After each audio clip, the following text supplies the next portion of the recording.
Hello everyone, welcome back to the channel. In this video, I'll show you how to dub videos with HeyGen step by step. First, open your browser and go to the HeyGen website.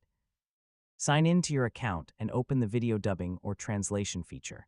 Next, upload the video you want to dub. Choose a video with clear speech and good audio quality for better results. After uploading the video, select the original language of the speaker. Then choose the language you want the video to be dubbed into. HeyGen will process the original speech and generate a translated voice track in the selected language.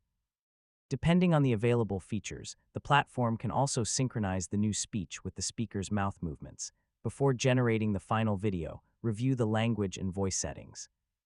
Choose a suitable voice that matches the style and tone of your original content.